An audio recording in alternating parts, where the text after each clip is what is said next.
And we are live, everybody. Welcome to the very first UnresTEAM live stream. That rhymes for a reason because I am incredibly great at marketing names. We are here with myself, Unrested, and going from I guess it would be my left, but your right, we've got Joseph, who's just recently joined us, also known as, what is it? Scalibur. That's right, okay. We've got Rich Apocalypse, also from the Psychodump team.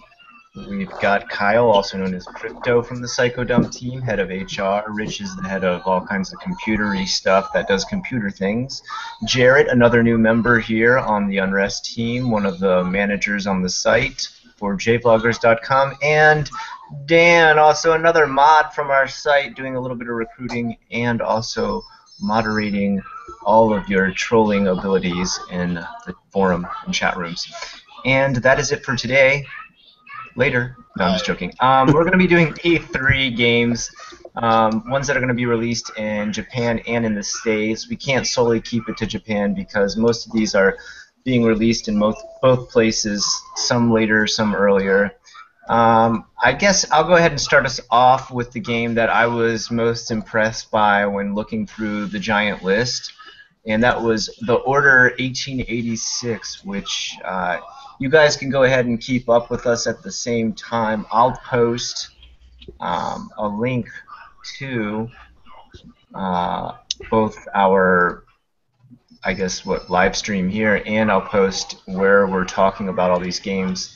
I'll post it on Facebook right now, so you can go check out my wall and see what we're talking about.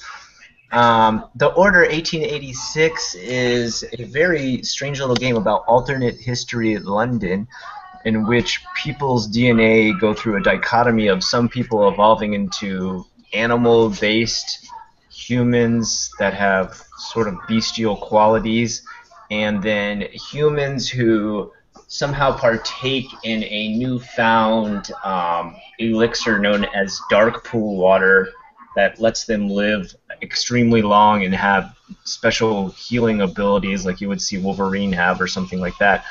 And it's about a war between these two factions. And I've just got to say, like, from what I can see graphic-wise, I don't know how good the gameplay is, obviously, because the game's not even out, but it looks incredible. I mean, the character design, the weapon design, the creature design, everything is just very top-notch, very original, and I think really pushing the edge of what the next-gen consoles has to offer. So let's go ahead and just move on to the next person, because I've talked enough already. Well, who's the next person? We're going by an order that you see. My screen. Okay. The game that most impressed me was No Man's Sky. Because this is a game about exploration and discovering new stuff in an online world.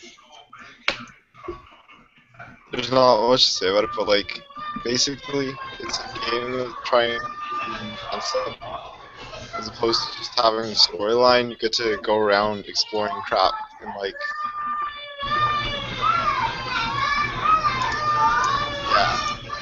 and discovering different features in randomly generated galaxies. Yeah, I think that's what the big pull is the randomly generated stuff. Which is kind of insane for a 3D game. Like, it's kind of like Minecraft, but everything not blocks. They're actual, like, game areas, you know. Okay, I don't really know what else to say about this game. That's fine, that's good, man. Let's move on to the next person. Who do we have on my list here? On my screen I have... Let me see, hold on, I'm trying to bring it up. I've got to make it bigger. Okay, we've got Richard is next. Hey, everybody. What caught my interest in particular was Battlefield Hardline. I'm a fan of the Battlefield series, if you couldn't tell by my mouse. But one thing that's interesting about Battlefield Hardline is that it's being developed by Visceral Games, which did not do the the previous Battlefield games. Visceral Games has also made the Dead Space franchise, and they've also worked on a couple of James Bond games and Army of Two, The Devil's Cartel, and right now they're working on an untitled Star Wars game. So, you know this is going to be awesome. And a person that actually graduated from my school is also working on it. He's the environment artist. Though he won't tell us anything about it. He's waiting for the game to actually come out so he can actually show us some of the assets that he worked on. But from all the trailers and screenshots, it's really amazing. And Battlefield Hardline has a couple of new game modes to the Battlefield franchise. One of them being the one thing that GTA 5 doesn't seem to get right, which is heists. And then there's Blood Money, Hotwire Mode, and Rescue. But it looks like it's going to be awesome because you are a SWAT team, and it's really a disconnect from all the other Battlefield franchises. So somebody got their TV on or something? Somebody got their TV on there or something really loud? No, none of my stuff's on. The only thing that I'm getting feedback from is you, Scott. Oh, are you hearing the Peppa Pig in the background? Yeah. Yeah. I'm sorry. Let me go turn that down. Go ahead, let's move on to Kyle. You're next. I'll go ahead and turn that down. I'll be right back in a second. I gotta go do something. What channel Alright, well, is this going on? The channel that it's going on for Scott? Yeah, is this You're going asking on? what channel? Is this going on the Unrested channel, or is this going on the other one? Yeah, I this still don't is- see it on the Unrested. This is on the Unrested channel. It should be anyway. But anyway, the game that I'm most anticipating, I've known about it since before E3, but it got some coverage there, is The Evil Within. It's going to be known in Japan as Psycho Break. Psycho Break. And it's actually being made, it's actually being directed by Shinji Mikami, who some survival horror enthusiasts might know as the man who directed the original Resident Evil game. So it's his foray back into the survival horror world, and the game's actually going to be based on. It starts off as, while investigating the scene of a gruesome mass murder, a detective named Sebastian Castellanos and his partners encounter a mysterious and powerful force. After seeing the slaughter of fellow officers, Sebastian is ambushed and knocked unconscious. When he awakens, he finds himself in a deranged world where hideous creatures wander among the dead. So, when you actually look at some of the screenshots of this game, it looks brutal. And Game Informer is calling it the Resident Evil 4 style follow-up we've been waiting for. It's really, really anticipated by me. I can't wait to see if it scares the crap out of me. I'm a huge survival horror fan, and I'm really excited to see Shinji Mikami and how he directs this game and which directions it goes. All right, awesome. We got Jared up next. Alright guys, I want to apologize first for the delay I had. My internet is really spotty here since I live out in the desert. But onto the game I want that I'm looking forward to would be Unity, Assassin's Creed Unity. So far I've looked into it and it seems going to have a lot new type of gameplay where the parkour that you guys use to scale around buildings is actually fixed into an easier mode. So that way you're not hopping off one thing and going in a different direction. And you can also buy and upgrade your own skills that you get in order to climb around and do a lot of other things. And they also added a new weapon in called the Phantom Blade, which is having a crossbow, and it's like having your assassin blades on a crossbow for long distance stealth kills. There's also going to be a whole new multiplayer. It's going to be where you can join up to 4 people in one mission, and you all together can take it on, and you go to the tavern in order to complete this. And it looks like there's a whole lot more coming our way from Assassin's Creed, and we could look forward to possibly one featuring in Japan itself from something I've read somewhere. So that's all I've got right now. That's pretty badass sounding. All right, next up, Dan. Well, the game I was most anticipating wasn't there, and that was Fallout 4. But runner-up, I'd have to say Mortal Kombat X, 10, whatever you want to call it. Because I don't know. I don't know how anybody else feels, but after Ultimate 3, just trash. Garbage, all of them. But Mortal Kombat X looks really promising. Like, I don't know if anybody's watched the trailers on it, but the graphics are impressive, the characters are impressive, the fatalities are definitely impressive. How are they going to make it more gory? Like, before they did the X-ray thing where it showed internal damage, but like, do you know how they're going to make it more gory on this one? Well, they got the X-ray thing back, and it seems like they use that on like a larger scale other than just fatalities from the trailers. Like, just in regular combat, looks like it might slow down time and provide you with an X-ray shot of people's teeth getting knocked out, bones broken, etc. But I don't know. I'll have to send you the trailer, or if anybody, whoever's watching, check out the trailer of I think it's. Let me see if I still have it up. A fight between Sub-Zero and Scorpion. They have that, and they have a fatality at the end, and it's brutal. But I don't know. I guess that's all I have to say. I'm not too educated more than that. Well, I think for all of us, we're just giving very small sound bites on each of these games because really that's all E3 gives us is very, very small sound bites. I guess we're back to me now. My next one that I wanted to talk about was Darkest Dungeon. It's this very gothic, kind of dark, I guess I would give it dungeon noir type look. It's a kind of a dungeon exploration game. Again, I'm in a situation where I too don't know as much as I'd like to know about it, but from what I'm seeing from the different screenshots and things like that, it says delve deep into a dungeon while managing the growing fears and insanities of your characters. So apparently, I guess they go through some sort of progression of like what would be like the insanity bar for Eternal Darkness, if anybody remembers that game. It's very, very old. It's got really kind of a very dark, scary scenario for normal dungeon crawling games. So I'm a very big fan of all different types of dungeon crawlers, roguelike games, and I'm really excited to see this one that takes a really, really dark turn. And let's move on. Who's next? We got Joseph again. Alright. This might not have been at E3, but I'm really excited for Warlords of Draenor. World of Warcraft. The expansion pack. This is because we're finally learning about the origins of the orcs and how they came to be, like, the leaders of the Horde, as opposed to any of the other races.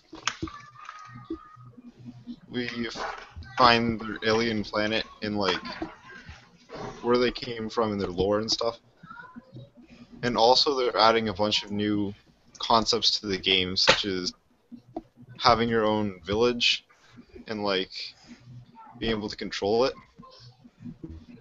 And you can make money from it by selling stuff or making people complete quests for you. And also the new character updates look amazing. That's all I have to say for that. Next person. Well, I guess the one thing I could say I'm actually extremely excited about, which I forgot about until I just like looked at the list again, is Mirror's Edge 2. Mirror's Edge is like my favorite game ever. I've never smoked pot before, but I'm pretty sure that with how chill I feel, playing Mirror's Edge is exactly what that would be like. It's just such a chill fucking game. I just love the whole parkour thing. I wasn't really too keen on the whole enemy aspect of it, but because I just like to just do the runs and everything and just have that constant flow of going through that urban jungle. But Mirror's Edge 2 is going to be coming out. It's expected to be released April 2016.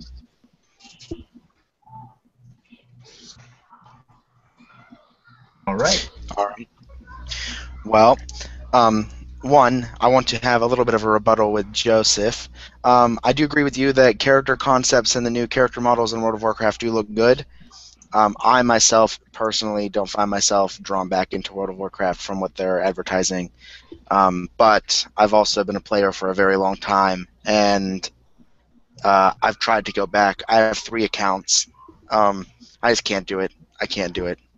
But to anybody who is excited for it, more power to you. But they're just not pulling me back in. I've got a game, in my opinion, that's beat World of Warcraft in my eyes, and that's Arcade, which is currently in alpha. But the game that I most anticipated from the E3 list looking for, aside from the Evil Within, would be Metal Gear Solid 5, The Phantom Pain.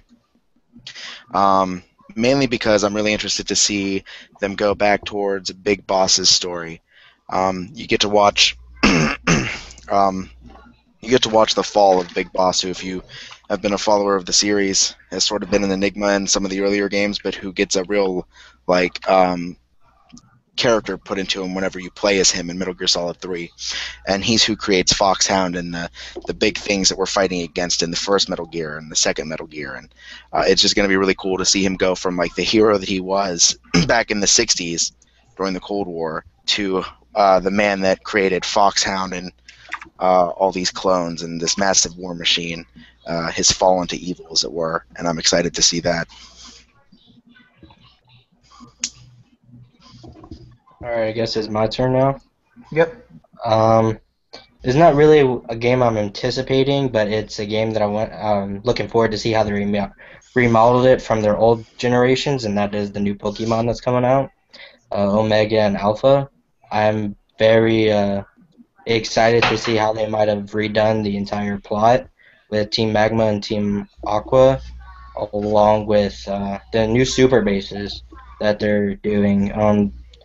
I loved creating bases in the 3rd generation on Emerald, but I was kind of sad that there wasn't so much to do for it. And then now they're saying that you can pretty much do a whole much, even become like a gym leader inside your own base. Something I'm really looking forward to, along with seeing the whole primeval ancient Groudon Kyogre. So I know I pre-ordered it as soon as I could. And I'm good here. Yeah, that game looks really cool. Those were some of my favorite generations of the Pokemon games too. Yeah. Especially having the ability to go in the underground mazes and dig up gems, put your secret base down there, and trees. Mhm. There's a lot of really cool stuff you could do there. They even added, I think it was the HM Dive had more of a purpose in that one, because there was actually entire underwater segments that you could explore. So yeah, that's actually going to be really cool to see a remake of. I'm definitely looking forward to that. Alright, I'll be right back, guys. All right, moving on. That would be Dan. Oh, Dan, me? what's up? Okay. Yep. What do you got for us? Oh, I'd say the one I'm just really interested to see how it turns out is the new Call of Duty. Just because they've beaten that franchise to death, and Advanced Warfare kind of seems on the heels of Black Ops. But I don't know. I'm just interested to see if they actually do something new. But It's about time, right? yeah, but what else could they really do? Yeah, there's not too much. I mean, they've even done killing zombies and stuff like that. So. Oh, I love zombies, but apparently that's still not going to make an appearance on this one until it gets back in the hands of what was it, Treyarch? Yeah, Treyarch does the zombies one, and this is some new company. So I don't know. Might be the worst one yet, but hopefully not. Hopefully not. Hopefully it'll surprise everybody. A man can dream. Yeah, exactly. Yeah, we can at least have hopes for those games. My next choice is a game called Wasteland 2, in which the original Wasteland 1 is actually quite old. It's 1980s. It was a really, really old post-apocalyptic survival long before we even heard of Fallout. and they're finally making part 2, which incredibly is extremely advanced. It's a top-down like you would have saw in the older Fallout versions that were top-down almost like Diablo-esque, and turn-based as well with combat. I'm excited to see a game kind of give Fallout a run for its money. I feel like there should be more of a competitive field in the post-apocalyptic survival series. We've got Mad Max coming out as a movie and also a game, but I tend to not have a lot of faith in anything that's related to a movie title. So I'm going to stick with Wasteland 2 and see how this turns out, and hopefully see it give Fallout a run for its money for once. Well, what do you think of like Borderlands and Rage? Did you play either of those two? Yeah, I played both of them. I can see the appeal for Borderlands because I like kind of a little bit of a mix of RPG. I didn't like that there wasn't very much customization. I always feel like if you're gonna have an RPG, customization is very important. For Rage was a huge letdown. It's lost it in my eyes. I mean, they're just making the same thing with different skins every round. It seems like. Anybody who knows about the ending of Rage knows what a letdown it was. I mean. Interesting tidbit about Wasteland 2. I actually believe, if I remember this correctly, and I might not, Wasteland 2 started off as a crowd-funded project. Yeah. Yeah, it was actually greenlit on Steam, if I am correct. Yeah, but even before then, it was a crowd-funded project on Kickstarter. Oh, wow, okay. Yeah, it's made a pretty big journey to get to where it is now. It looks really, really promising. All right. Awesome. Is it my turn? Yep, back to Joseph. All Or right. Joseph? Okay. Next game I'm picking is The Witcher 3, which is the next installment in the Witcher series.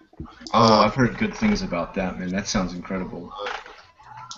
They're promising an open, dynamic world where random events can happen out of nowhere, such as a band of like thugs coming and attacking you, and then you have to kill them to get some kind of like treasure or something. Or you get to like hunt down monsters that have bounties on them, like chimeras and stuff. This game is supposed to be a lot larger than the last one, which was pretty freaking big. So, pretty excited about this. And also the plot for this game seems like it's going to be based around hunting different monsters that other people are like trying to hunt, but you want to get to it first so you can get that reward. And yeah, that's about it. All right, moving on. So I'm a disappointment. I don't know any other like games in E3 that I honestly liked. I mean, you got Borderlands, the pre-sequel coming out, which I mean the guy who writes for it, I'm pretty sure he still is the writer for Anthony Birch, who is actually from a popular thing on Destructoid called Hash What You're Playing. He's hysterical, and Borderlands 2 he wrote for that. That was hysterical. So I mean, if he's still writing for it, it'll be just as funny. But Sunset Overdrive looked interesting. Too many fart jokes for me, basically, but it does have an interesting concept where it's by Insomniac Games. You play as like this one of several heroes, and you're fighting off these infected mutants who mutated because of an energy drink that was contaminated. So you use all these various guns, and there's like hardcore parkour everywhere. So I think that'll be interesting. See where that goes.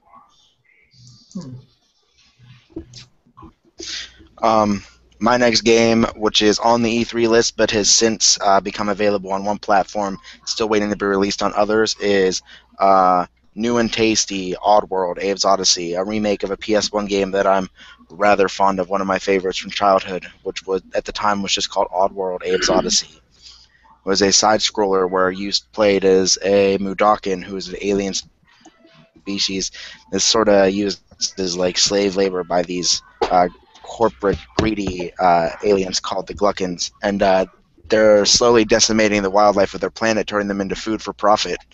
And to reinvigorate their failing meat plant, they decided they're going to start using the Mudokons as a new food source. And so it starts off with the main character Abe seeing this plan and freaking out and running away, and you're setting free all your people from this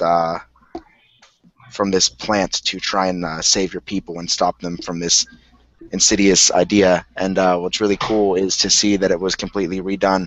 It's available on PS4. It's still very true to the original. The entire cutscene when you start the game up is the same as the original cutscene, but it's done in brand new graphics. The game looks amazing. It now has difficulty levels because the first game was really hard. For a veteran player like myself, they have the original difficulty where pretty much it's one and done. If you die, you have to start back at your last checkpoint. But they've made it more accessible for newer players with easier difficulties. I've been really, really excited for that game for a long time, and it's finally here. So I've had a lot of fun with it. All right.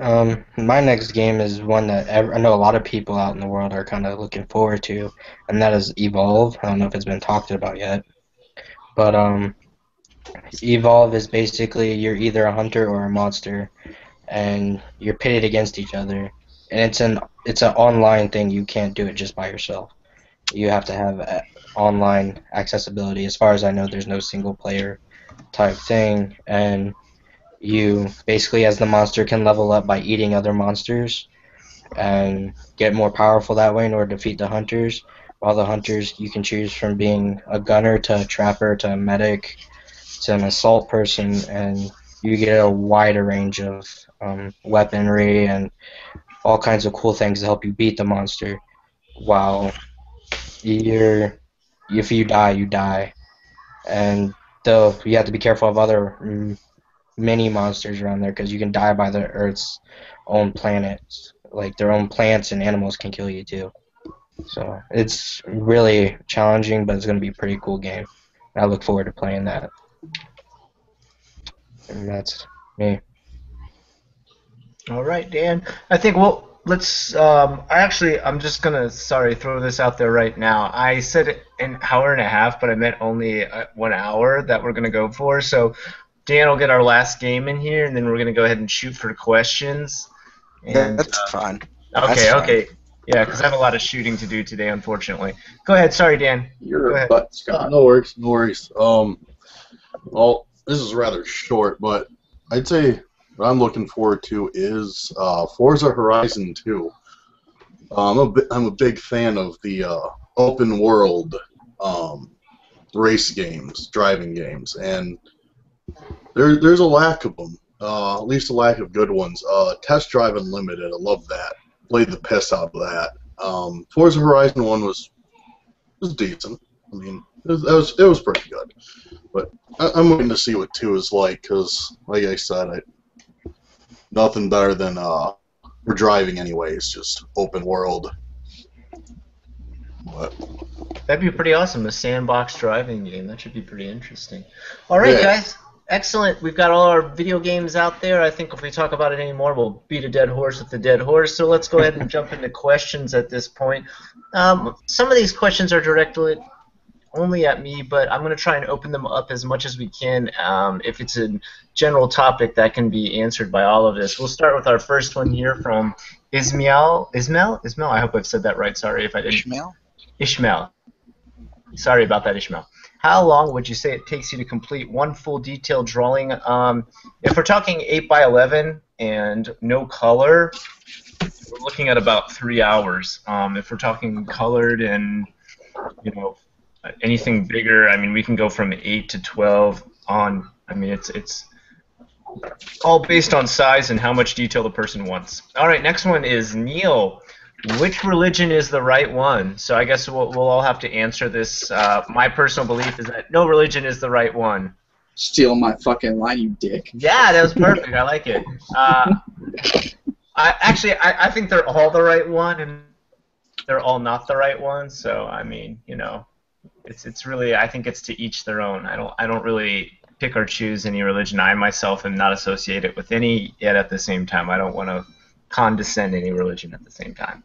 Hmm. I'm gonna have to go ahead and throw out that the flying spaghetti monster is actually the right religion. Yeah, that is actually, yeah, it might be. We're all believers in just- flying spaghetti. You know.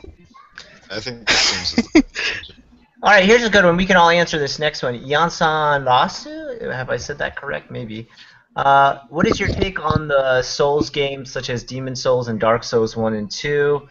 How do you guys feel about those games? I kind of like them, but I feel like the kind of grindiness of them gets old pretty quick because I'm not really a fan of grinding. How do you guys feel about those games? Have you played them? Yeah, I've I think never it's played it's it. repeat. My old roommate played them, and I hate those games just for the sheer fact that he'd play them, blasting the sounds at like 4 in the morning when I'm trying to sleep, so I can go to class at 8 o'clock in the morning. So yeah, I don't like them. PSTD from them. No, I just get severely angry when people don't let me sleep when I have class at 8 in the morning. But it's okay because that's all over now. That is pretty crappy. And then it says, how do you feel about Fatal Frame 5? I know a lot of you guys are also interested in this.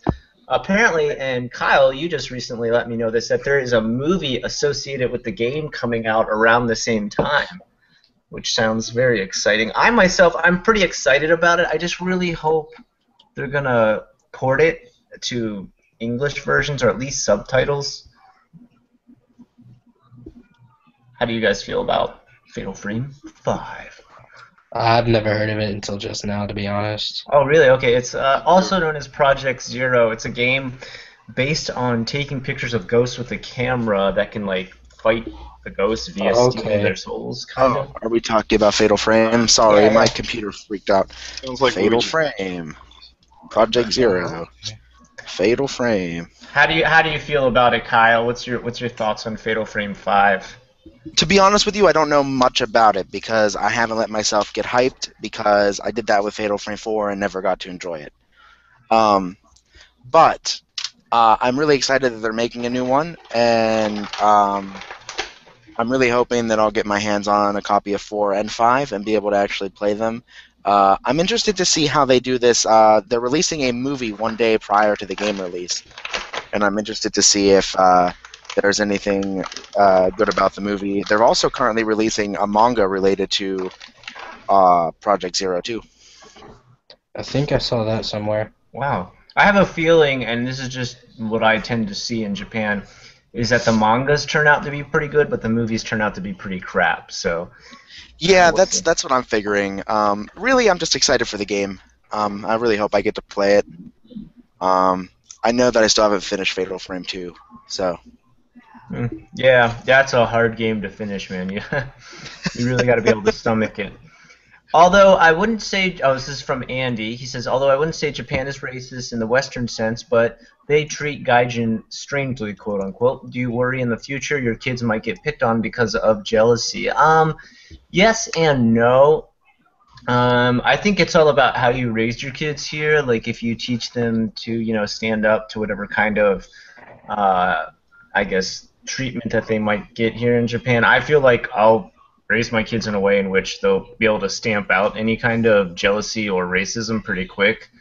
But I really feel like that's something you've got to be ready to train your kids for. So, all right, we've got Scott Larmore is next. Where do you find the videos you show on Osoroshi Saturday? Well, actually, we can all kind of answer this a little bit because you guys have helped me make Psycho Dump episodes and also helped me a little bit with Osoroshi before. I don't know. I myself you can find almost everything on YouTube. What about you guys? Where do you find really creepy videos online? One of my more popular videos that I ever put up on Psycho Dump was about the Australian Yowie, or their version of the Bigfoot. Where'd you find your stuff? Really, I spent most of my time scouring Google and YouTube just for encounter footage. If you kind of have an idea of what you're looking for as far as any sort of scary footage is concerned, you can find it on the internet. And there's almost always a way to get at it if it's not easily accessible. I'm not saying break the law, but But you can screen record no matter what. Yeah. So. But yeah, just a lot of searching. Sometimes some really strange websites, Yeah. obscure stuff. I have a Subreddit No Sleep. folder. What is it? What is it called? Subreddit No Sleep. Yeah, No It's Sleep. Oh No Sleep. yeah, that's a good one. I have a folder here called Psychodump in which I've put like all different types of links. Yeah, I've got No Sleep. I've got Pinterest, Creepy and Horror, LiveLeak.com. There's stuff all over. Normal porn for normal people. Normal porn for normal people. Creepypasta.com. That's where I get most of my stuff. Is creepypasta. So there's a bunch of different stuff, but like Kyle said, it's really about entering in the specific search for what you're looking for. All right. Like even so, I found really creepy videos just by accident. Like, what is it? Don't hug me, I'm scared. That claymation video. Yeah, like, crazy. Weird, man. Speed Gimp asks, "What is the best way to dispose of a dead hooker?" Oh well, I work in a steel mill, and we have a 860-degree salt tank full of liquid salt. Just toss them in there, no one will know. Wow, so you eat away at anything pretty fast. I also work on 1600-degree ovens that go through on a belt, so you could probably incinerate somebody in there too. All right, interesting. I'll keep that in Now I mind. know you're in a steel mill. Mix the hooker in a dog food. Like, bowl. Puppy chow. Get your dog.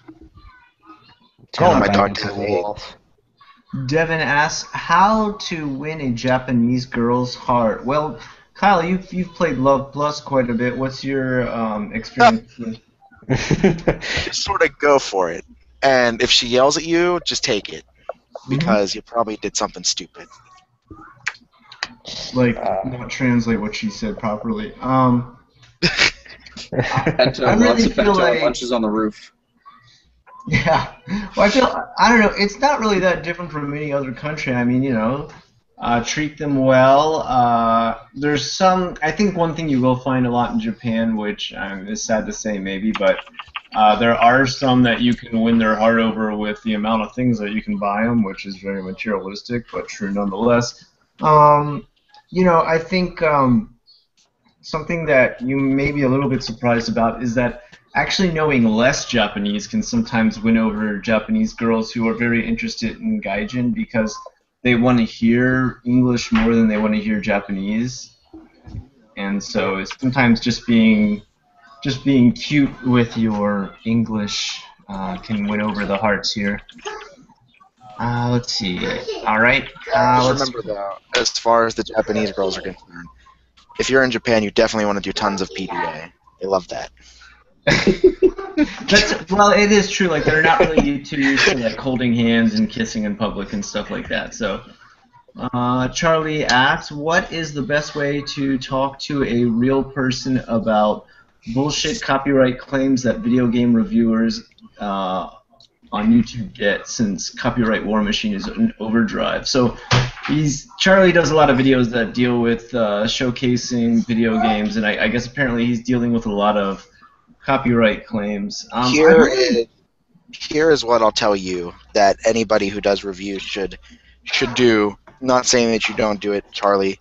I've seen some of your videos. They're good videos. Read the TOS of any game that you play. Read the terms of service, read the EULA, and it will tell you exactly what you are and are not allowed to do with their material, because it's their material. You bought it, but it's being licensed to you, and that's what you agree to every time you accept one of those EULAs or TOS agreements. Read them. Read them. I read, before you add anything, I read the World of Warcraft one every time it updates. They own every little piece of jargon that you ever type in there that's creative. Just read that stuff. Yeah, I'm kind of lucky where I don't run into this problem too much. One thing I will say, I don't know if this helps anybody, but one thing that I do when I use extra clips and stuff like that, I tend to distort them quite a bit or take the sound off and put my own sound on, because that tends to like let it slip past certain guards. So, like, if you edit it yourself, it kind of becomes yours too. So. World of Warcraft says it's okay to use their stuff as long as you don't use their music. You're not allowed to use their music when you make WoW videos. When you upload videos up onto YouTube about like gameplay footage and stuff. It does depend on the end license user agreement and the terms of service and all that. But if there's nothing stating that and you do that, you can get in some serious shit if you're monetizing your channel and you're doing that. Even if you're allowed to like show footage, if you're monetizing your channel, you're making money off their product illegally. So, and that's one thing that like nobody realizes. Like a lot of these people doing like Let's Play series, you know, they can get into some serious shit if the company comes after them because they've made millions of dollars on YouTube with their product, and they're seeing 0% of that. So just be careful, really. Really, who you can talk to. You really have to contact a copyright specialist if you're having serious problems. But you should always read. You should always read the fine print for any EULA or TOS that pops up. Read One other thing is you can look into joining a network that has a lot of stuff already connected. Like some of those networks have already worked out deals where they can show this stuff. And let's see what's next. Sorry, I got lost here. Is Japan accepting of the LGBT community by Cleo Oland? I actually know the answer to this one. Go ahead, Rich. Take it from here. Japan is totally open and cool about everything. The one thing that they do hate is PDA of any kind. There are LGBT communities all over Japan in the major cities. You'll have like no problem in the major cities. As you start going out, you know, people will be a little bit more judgmental, but you still won't get any shit for it. So you could be you, be proud, and you'll find tons of support out there.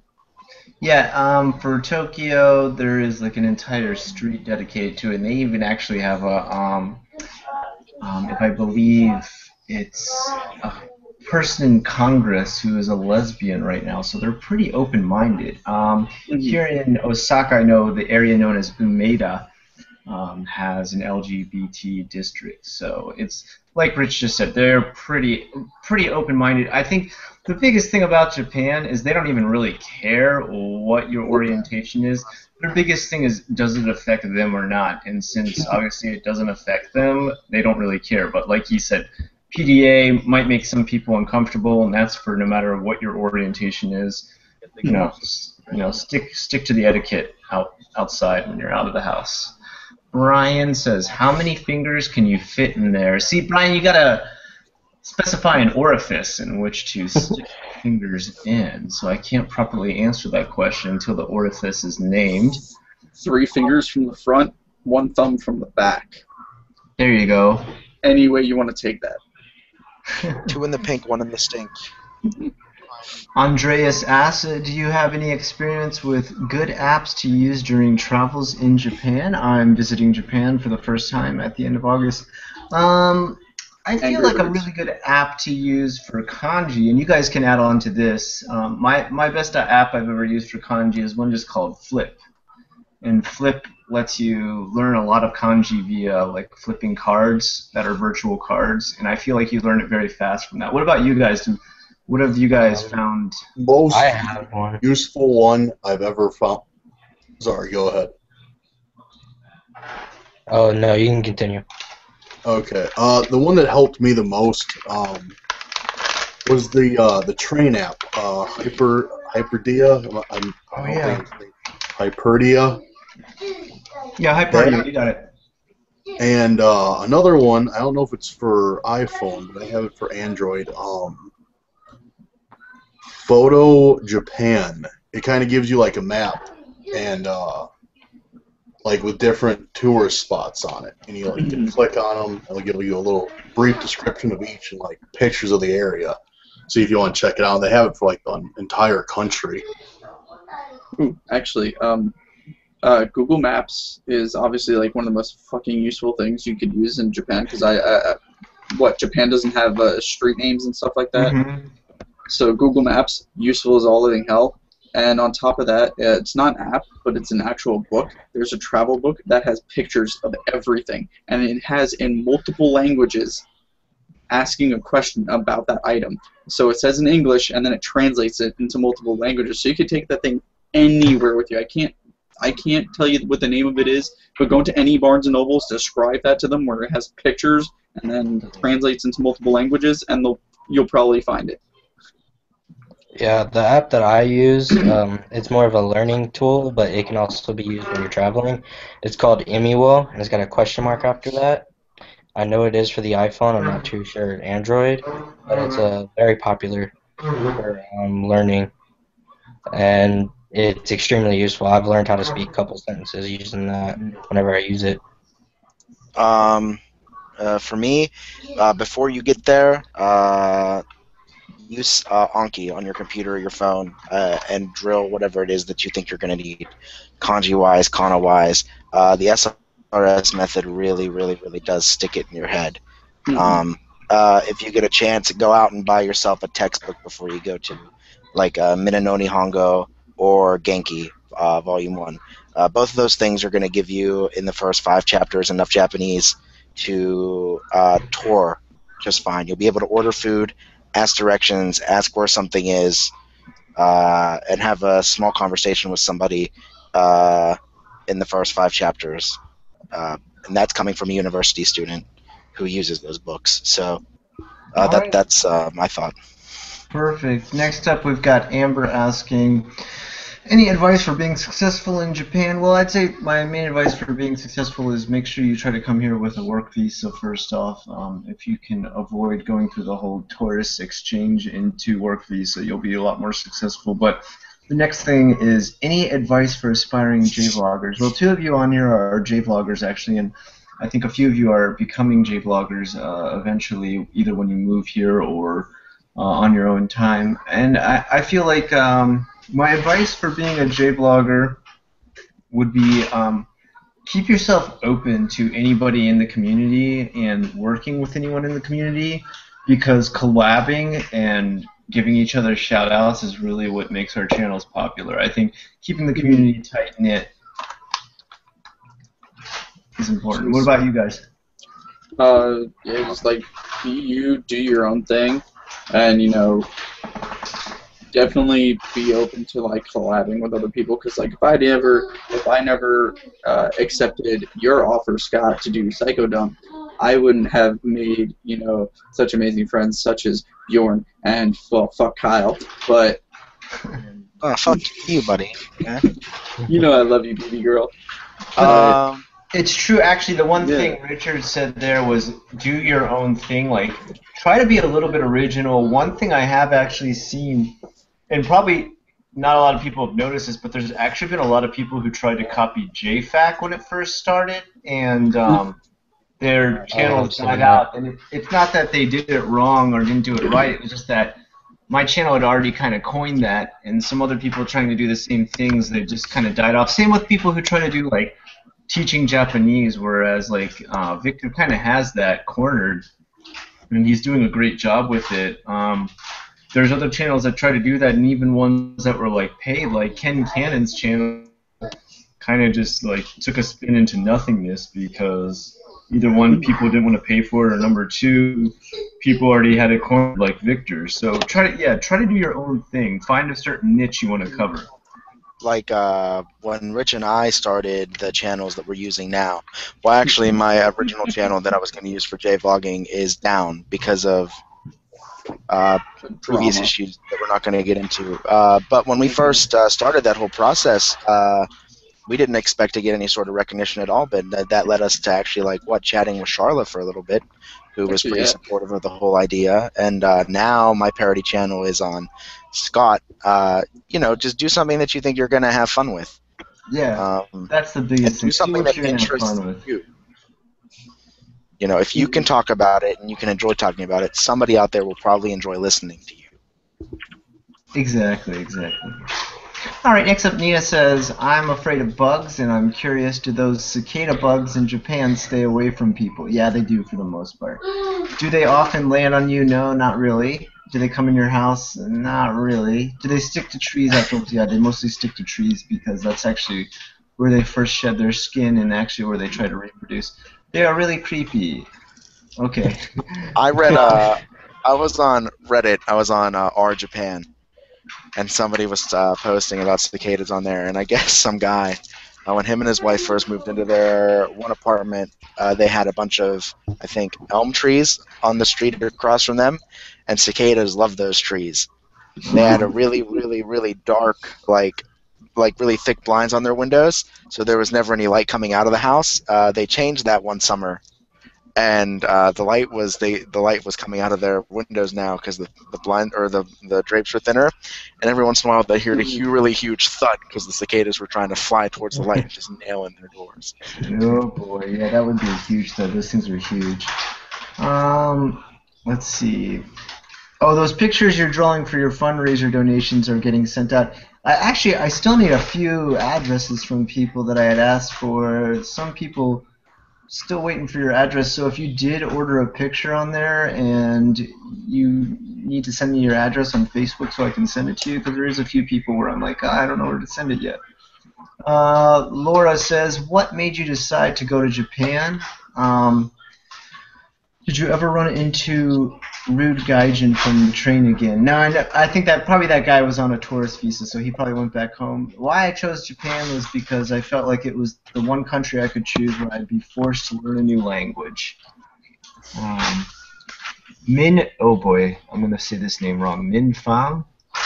Do you think about leaving Japan, or do you want to stay there the rest of your life? I want to stay here the rest of my life. What were your thoughts when you first arrived, and what are your thoughts now? Well, that could be like a whole JFAQ right there. That's like a vlog. So I'm gonna kind of skip that. Otherwise, I'd be here contemplating for a while.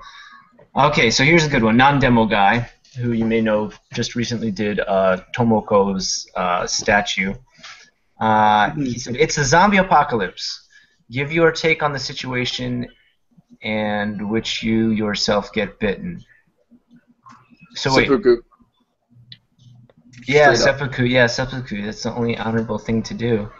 It's an honorable death. It's an honorable death, exactly. By the way, I just want to say real quick. Okay. Yeah, sorry. That statue is pimp as fuck. That statue is so pretty cool. badass.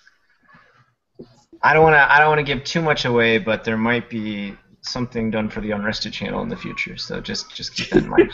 Yan-san Rasu, can you teach English and normal high school in Japan? Yes. With a bachelor's degree, yes. Or any First language to be able to school. spell English. Yes, yeah, it's spelled English wrong. How I'm sorry, I don't mean to put fun.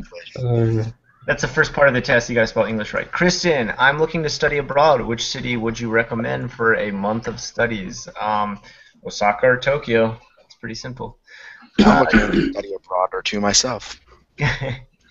Caroline says, to what degree would you consider yourself Japanese, ignoring your racial difference? I would say I'm 30% Japanese. I don't know how to quite, like, am I doing a percentage? How am I rating myself? What label would you identify yourself as? I'd say I'm someone who knows how to take on the etiquette, but is still keeping my own gaijin-ness when I'm outside of Japanese company. The idea of nationality can become confusing.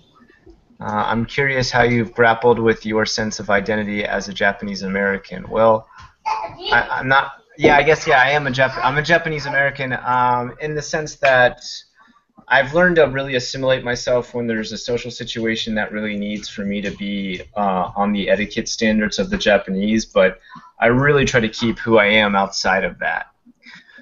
Michael says, I'm studying abroad in Yokohama for a year. What are some must-see sites?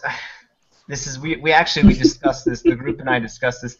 I don't live anywhere close to Yokohama. I'm like 400 miles away from Yokohama. There's nothing I can tell you about Yokohama. So maybe my only advice would be, do you guys know any J-vloggers that are out by Yokohama? I don't really know any. I don't actually. Give me 2 seconds to check the drive and see if anyone that's subscribed is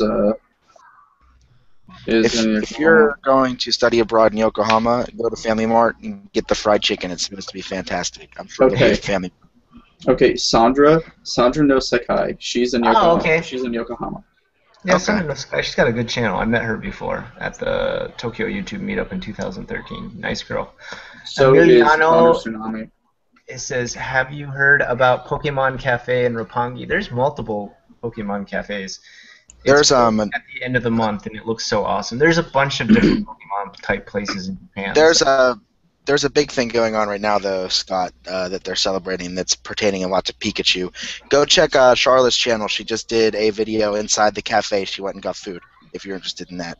There's actually a thing going on right now. There's a campaign where you can travel the trains, the JR line in Tokyo, and you can get stamps at certain stations that are different Pokemon. It's like collecting the Pokemon via these stamps. Oh, that's awesome. Yeah, if you turn in your card with this, like, it's something like 6 stamps will get you like a visor and some stickers, and 30 stamps enters you into a contest to win a custom 3DS. There's only like 200 of them. Oh, wow. So yeah, that's pretty cool. Nina says, if a company in Japan wants to hire native English speakers, do they test you on how well you can spell or your grammar? No, not really. Because even if you have a college degree, which I do, doesn't mean you can spell well. Yeah, that's true.